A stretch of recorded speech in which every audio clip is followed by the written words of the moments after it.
When I first started this channel, I did a video on where to find vitamins D3 and K2 from purely animal sources.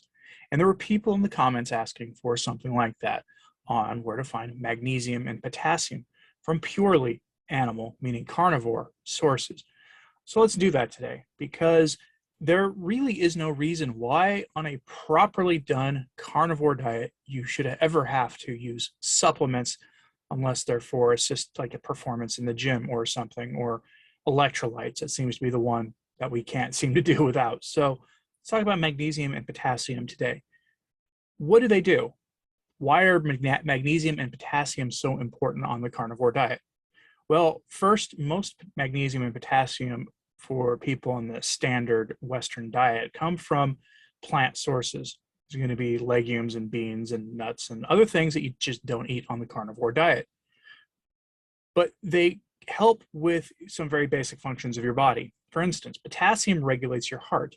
It assists your body with electrical processes and just maintaining normal functioning of the body. It helps reduce your blood pressure. It can help prevent stroke and osteoporosis and kidney stones. That is, if you're getting whatever the proper amounts are. We'll get to that too. Magnesium also helps your body deal with or regulate its blood pressure, helps you maintain good blood pressure. It helps maintain muscle function. You ever gotten muscle spasms doing carb-restricted diets in the past? I have, and it's because of a lack of magnesium and potassium.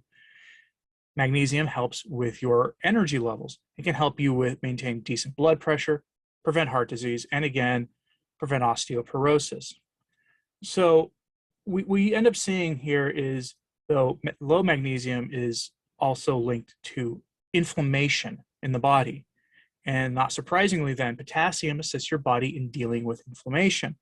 So again, one of the reasons people go to the carnivore diet over other diets is because they're dealing with inflammation. And so magnesium and potassium are critical to this. But we have to ask ourselves a basic question. How much do you need? Do you need the USDA's daily recommended values of these things? There are some carnivore doctors who don't think that you do. They aren't really clear on how much you actually need. So the information I'm about to present to you from different sources of food, just a handful of different animal sources, is based on USDA values because we don't really know how much it is, but because the carnivore diet is an anti-inflammatory diet, who gets an inflammatory response from eating beef? Almost no one, unless you have a histamine response. And that's a subject for another time. But histamine, if you're having these kind of histamine responses, then you might need more, higher levels of magnesium and potassium than the typical person, because some people get the histamine responses from aged beef, because all the beef you buy in the grocery store and most beef you buy from farmers independently goes through an aging process. And some people have an inflammatory response to that, but not everybody does, very obviously. So we're not really sure how much magnesium and potassium you need on the carnivore diet. So we're going to use USDA daily values here. And so let's start with the biggest source. And this is going to get me to probably make my own here shortly, partially because I have a lot of materials to do this, and that is bone broth. Word of advice about bone broth. If you're going very strict on the carnivore diet, pretty much no store brand bone broth is going to work because it's got plants in it.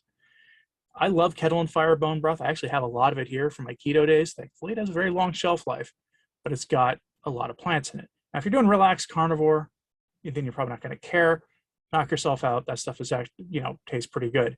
But one liquid measured cup of bone broth has about 4% of your daily value of magnesium, which isn't great, but it has approximately 250 milligrams of potassium, which is approaching 10%. And you might think, well, how is that the big source? It's easy. You can drink a lot of bone broth.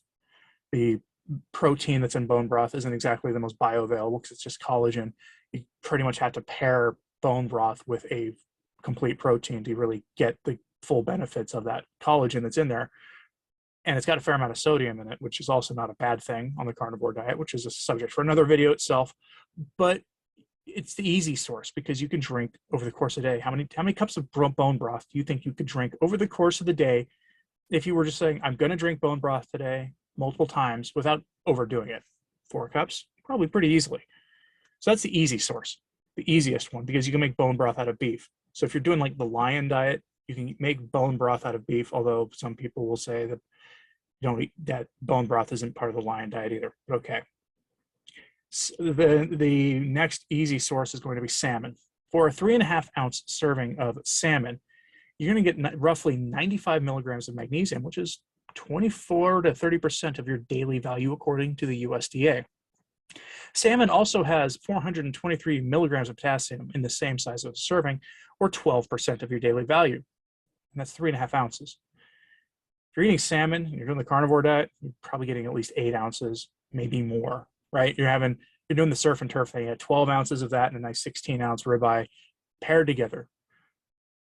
So these are that's a 3.5-ounce serving, 12% of your potassium and 25% at least of your magnesium. Sounds like a pretty good deal to me for salmon. Mackerel's a cheap one. You can go to any grocery store, go to where the canned fish is, and go look where the canned oysters are and that other stuff, and you're going to find mackerel in water. I keep some in my cupboard for a rainy day when I eat fish. I'm trying to eat a little bit more of the mackerel carp, partially because it's cheap, but also because of the magnesium and potassium.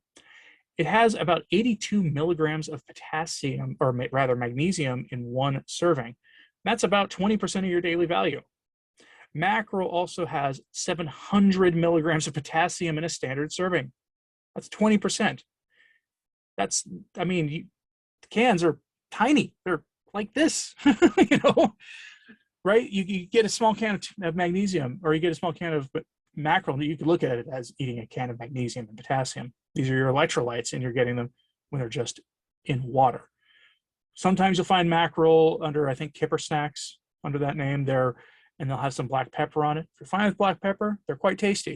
If you're not okay with black pepper, you probably want to avoid that variety of them. Or if you're like me, slowly reintroducing pepper. Ooh, I know, there goes my carnivore card. But if you are like me, reintroducing pepper slowly, then the amounts, it's not actually that much pepper on it, so it's a good way to prime your stomach for, reintroducing things. The next one is going to be, you're going to see a pattern here, canned sardines, which contain roughly 30 grams or 9% of your magnesium in a serving, and 397 milligrams of your potassium, or about 11%. Again, canned sardines are cheap, but now here's a caveat with canned sardines. They're usually packed in oil. 9 times out of 10, they're packed in cottonseed oil or something equally disgusting. Avoid those. I would even avoid the olive oil ones because they're going to be the cheap, nasty, rancid olive oil. And no, I do not endorse olive oil on the carnivore diet. But if you choose to eat olive oil on the carnivore diet, that's your business.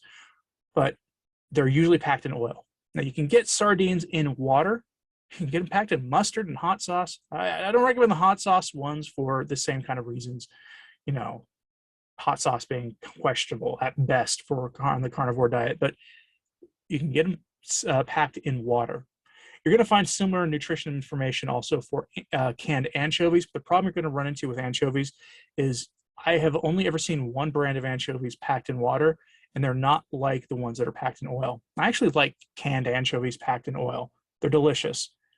Don't cook with them. When you cook with them, they stink. I worked in a pizza place for a while. They will cause the place to reek. It's gross.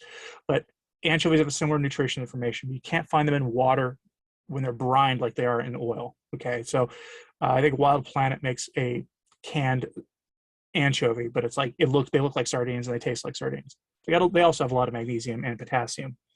And the final one I want to talk about here is shellfish, which is another great source. You're looking, 10% or so in a standard serving size from crab and oysters and that kind of thing.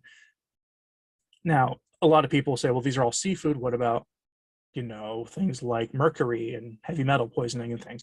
Those are things you'll have to wrestle with. Honestly, I personally don't worry about it that much. I also don't eat a lot of this kind of thing.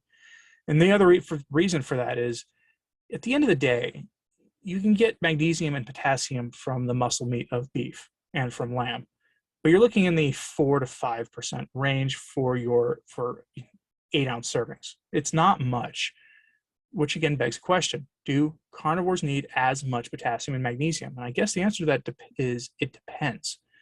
And why it depends is this: if your body's using magnesium and potassium for muscle recovery, muscle management, heart rate, and things, then it stands to reason that if you're exercising, you probably need more magnesium and potassium than the average person.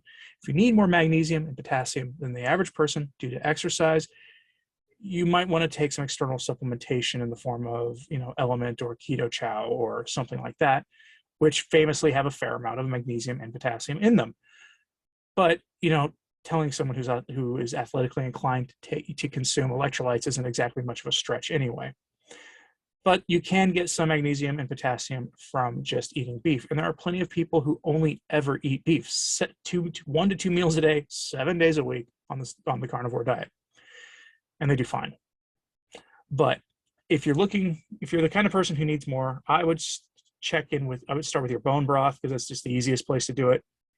I would go find salmon, and you can find salmon pre-cut up into fillets frozen for fairly cheap at Walmart or Whole Foods or whatever. And if you happen to be the kind of person blessed to have a boat and live in the Pacific Northwest or in Alaska, and you're seeing this, go out and catch some salmon. It's the best thing you can do. Or go hit that cheap seafood aisle in the grocery store and get yourself some mackerel, canned sardines, or shellfish. Anyway, I hope you found this helpful. Let me know what you thought of this in the comments. Please like and subscribe if you haven't. It really does help. And thanks for watching.